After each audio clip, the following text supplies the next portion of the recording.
اگلا سوال ڈاکٹر اقبال کا ایک شعر ہے، بے خطر کود پڑا آتش نمرود میں عشق، عقل ہے محو تماشا لب بام ابھی. یہ مشہور سیدنا ابراہیم علیہ السلام کی طرف انہوں نے یہ شعر کہا ہے.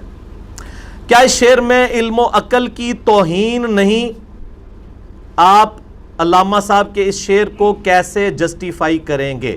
بھائی ہمیں کوئی ضرورت ہی نہیں کسی کو جسٹیفائی کرنے کی، اس لیے کہ امام مالک رحمہ اللہ تعالیٰ کا قول ہے کہ وہ نبی علیہ السلام کی قبر مبارک کی طرف اشارہ کر کے کہتے تھے کہ اس صاحب قبر صلی اللہ علیہ وآلہ وسلم کے علاوہ کوئی شخص ایسا نہیں ہے دنیا میں کہ جس کی ہر بات مقبول ہو سوائے آپ صلی اللہ علیہ وآلہ وسلم کے. ان کی ہر بات مقبول ہے، کوئی بات مردود نہیں ہے. ان کے علاوہ ہر شخص کی بات مردود بھی ہو سکتی ہے. وہ شخص چاہے کوئی صحابی ہو، کوئی تابعی ہو، تبع تابعی ہو، کوئی محدث ہو، کوئی مفسر ہو، کوئی معلم ہو، کوئی عالم ہو، کوئی فقیہ ہو، کوئی کچھ بھی ہو، اس کی بات ظاہر ہے کہ وہ اس سے اختلاف رائے ہو سکتا ہے. تو ڈاکٹر اقبال سے بھی ہو سکتا ہے، ظاہر ہے نہ وہ کوئی صحابی ہے نہ کوئی تابعی ہیں. ان کو تو ابھی فوت ہوئے بھی ہارڈلی سمجھ لیں 100 سال بھی نہیں گزرے، 1938 میں فوت ہوئے ہیں.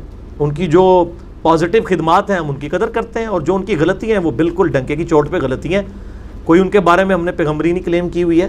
تو یہ جو ان کا شعر ہے نا جی، بے خطر کود پڑا آتش نمرود میں عشق، عقل ہے محو تماشا لب بام ابھی، یہ ٹیکنیکلی شعر غلط ہے، کیونکہ بے خطر کودا تو کوئی نہیں ہے. حضرت ابراہیم علیہ السلام نے خود تو چھلانگ نہیں ماری ہے، ٹیکنیکلی سپیکنگ کودا کہاں سے؟ ابراہیم علیہ السلام کو تو دھکا دے کے پھینکا گیا آگ کے اندر. خود کودتے تو خودکشی ہوتی، خودکشی تو اسلام میں حرام ہے. تو بے خطر کود نہیں پڑا، بے خطر تھے وہ جب کہ ان کو پھینکا گیا آتش نمرود میں. یہ بات ٹھیک ہوگی، یہ ٹیکنیکلی جملہ غلط ہے. آتش نمرود میں عشق، عقل ہے محو تماشا لب بام ابھی. عقل کوئی محو تماشا نہیں ہے، انہوں نے اپنی عقل ہی استعمال کی تھی تو انہوں نے اپنی جان دینے کے لیے اپنے آپ کو رب کے حضور پیش کیا. عقل کی بنیاد کے اوپر یہ سارے معاملات ہیں. اللہ تعالیٰ تو پورے قرآن کا تانا بانا ہی اس کے گرد گھما رہا ہے کہ عقل والے نصیحت حاصل کرتے ہیں. قل هل يستوي الذين يعلمون والذين لا يعلمون انما يتذكر اولو الالباب. اے نبی علیہ السلام فرما دیجئے کیا علم والے اور بغیر علم والے برابر ہو سکتے ہیں؟ عقل نصیحت تو نہیں حاصل کرتے مگر عقل والے. اللہ نے یہ نہیں کہا کہ عشق والے اور بغیر عشق والے برابر ہو سکتے ہیں. نصیحت تو نہیں حاصل کرتے مگر عشق والے نہیں، علم والے. ہمارے نبی علیہ السلام کو کیا دعا سکھائی؟ قل رب زدنی علما. قرآن حکیم میں اے نبی علیہ السلام دعا کیجئے اللہ میرے علم میں اضافہ کر دے. کہیں نہیں آئے گا اللہ میرے عشق میں اضافہ کر دے. پھر قرآن حکیم میں انما یخشی اللہ من عبادہ العلماء. اللہ کی معرفت اور خشیت صرف اہل علم کو ہے، اہل عشق کی تو بات ہی نہیں ہوئی ہے. تو یہ ٹیکنیکلی بھی جملہ غلط ہے. وہ خود کودے نہیں تھے، ان کو پھینکا گیا. دوسرا صحیح بخاری میں موجود ہے، ابن عباس کہتے ہیں کہ جب ابراہیم علیہ السلام کو دھکا دے رہے تھے آگ میں تو اس وقت انہوں نے پڑھا تھا حسبنا اللہ و نعم الوکیل. ہم نے اللہ ہی پر بھروسہ کیا اور وہی بہتر کارساز ہے.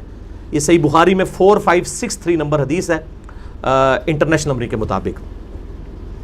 اور اسی میں ابن عباس کہتے ہیں کہ تمہارے نبی علیہ السلام پہ بھی جب مشکل وقت آتا تھا تو وہ بھی کہتے تھے حسبنا اللہ و نعم الوکیل، مجھے اللہ ہی کافی ہے اور وہی بہتر کارساز ہے. یہ اس کی اپروپریٹ ٹرانسلیشن بنے گی. تو یہ بے خطر کود پڑا آتش نمرود میں عشق، یہ عقل کی توہین ہے. اور خود میں اس کا جواب جو ہے نا وہ ڈاکٹر اقبال کے دوسرے اشعار سے دے دیتا ہوں کہ دوسری جگہ انہوں نے بالکل صحیح بات کی ہے جو خود اس سے ٹکراتی ہے. جواب شکوہ تو آپ لوگوں نے پڑھا ہی ہے نا، کہ پڑھا ہی ہوا ہے. اس کی جو کنکلوژن ہے جواب شکوہ کی، عقل ہے تیری سپر، عشق ہے شمشیر تیری. وہ کہتے ہیں عقل تیری ڈھال ہے. یہاں کیا کہہ رہے ہیں؟ عقل محو تماشا ہے. تو خود ہی اپنی بات کو وائلیٹ کر دیا. انہوں نے کہا مسلمان کے پاس جو ڈھال ہے نا وہ عقل ہے.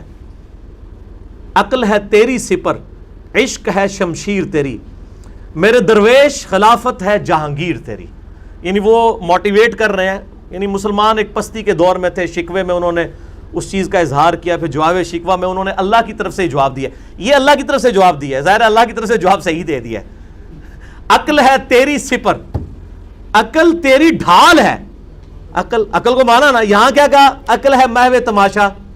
نہیں، عقل ہے تیری سپر، عشق ہے شمشیر تیری، میرے درویش خلافت ہے جہانگیر تیری، ما سوا اللہ کے لیے آگ ہے تکبیر تیری۔ اگر تو مسلمان ہے تو تقدیر ہے تدبیر تیری، کی محمد سے وفا تو نے تو ہم تیرے ہیں، یہ جہاں چیز ہے کیا لوح و قلم تیرے ہیں۔ یہ اس پہ کنکلوژن ہوتا ہے اس بند کے اوپر جواب شکوہ کا۔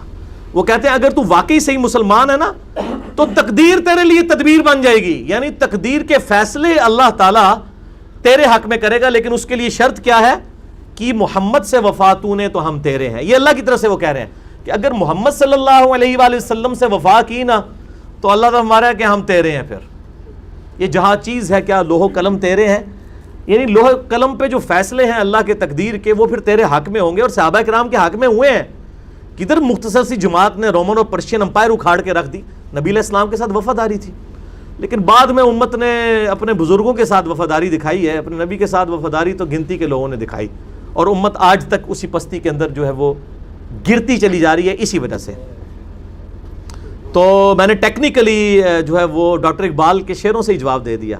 عقل ہے تیری سپر، عشق ہے شمشیر تیری، میرے درویش خلافت ہے جہانگیر تیری، ما سوا اللہ کے لیے آگ ہے تکبیر تیری۔